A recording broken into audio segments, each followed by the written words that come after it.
আমার মাথায় আঘাত করা হয়েছে, আমার পায়ে আঘাত করা হয়েছে, হাতে আঘাত করা হয়েছে। আমি ঢাকা মেডিকেলে আমি এটার যে চিকিৎসা সেটা আমি নিয়েছি। আপনি যদি দেখেন আমার মাথার এই পাশটাতে একটা বাড়ি দেওয়া হয়েছে। মূলত যেটা ঘটনা ঘটেছিল সোহরাওয়ার্দী উদ্যান, যে আসলে এখানে মাদক সিন্ডিকেট চলে এবং এখানে যে শাহবাগ থানা থাকা অবস্থায় এই দিনকে দিন যে এই সিন্ডিকেট চলমান, সেটা কিভাবে থাকে সেটার প্রশ্ন আমরা শাহবাগ থানার কাছে রাখতে চাই। এরপরে এখানে র্যান্ডম পথচারী যখন হাঁটাচলা করবে তার যে জীবনের যে নিরাপত্তা নেই, অর্থাৎ একই সাথে আপনি যখন অপরাধী না এটা প্রমাণিত হওয়ার পরও পুলিশ কেবলমাত্র তাকে প্রশ্ন কেন করা হয়েছে এবং শুধুমাত্র ডিসি হওয়ার বিধায় তাকে যে আপনি প্রশ্ন করতে পারবেন না সাধারণ জনগণ, এটা মেনে নেওয়ার মতো হতে পারে না।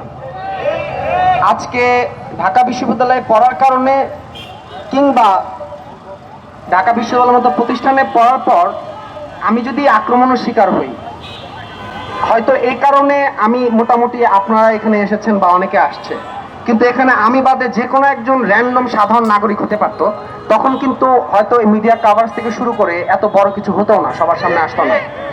আমরা দেখেছি ক্যাম্পাসে শিক্ষার্থীরা নিরাপদ নয়, ক্যাম্পাসে এই উদ্যানের ভিতরে এর আগে সাম্য হত্যাকাণ্ডের মতো ঘটনা ঘটছে, তার সুষ্ঠু কোনো তদন্ত আমরা এখনো পাইনি।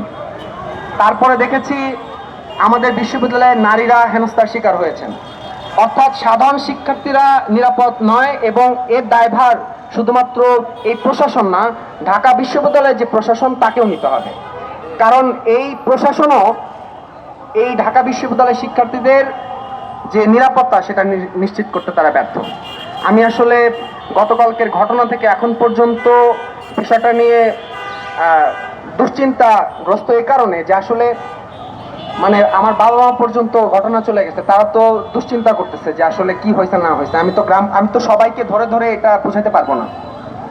তা আপনাদের ধন্যবাদ এখানে আসছেন, এবং আমি বলবো যে শুধুমাত্র আজকে আমি হওয়ার কারণে না, এখানে যে কেউ হতে পারতো, ঢাকা বিশ্ববিদ্যালয়ের শিক্ষার্থী হতে পারতো কিংবা ঢাকা বিশ্ববিদ্যালয়ের বাইরে যে কোনো সাধারণ নাগরিক হতে পারতো। পুলিশের কোনো এখতিয়ার নাই যে কেউ যদি অপরাধী হয়ে থাকে তাকে আইনি প্রক্রিয়ায় আপনি বিচার করতেই পারেন, কিন্তু আপনি নিরপরাধ কিছু পাই নাই এরপরে আপনাকে এইভাবে হেনস্থা করে, এবং যখন আপনি দেখতেছেন আপনার কাছে কিছু নাই এবং পুরোপুরি আপনি নিরাপদ, এরপরে কিন্তু গায়ে হাত তোলা হয়েছে।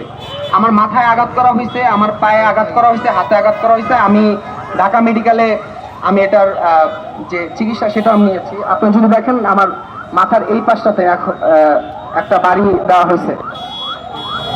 তো এই হলো পরিস্থিতি, বলার মতো আসলে কিছু ভাষা নেই। এখানে যারা উপস্থিত ছিলেন, বিশেষত ঢাকা বিশ্ববিদ্যালয়ের শিক্ষার্থীরা, সবাইকে আমি ধন্যবাদ দিয়ে শেষ করতে পারবো না।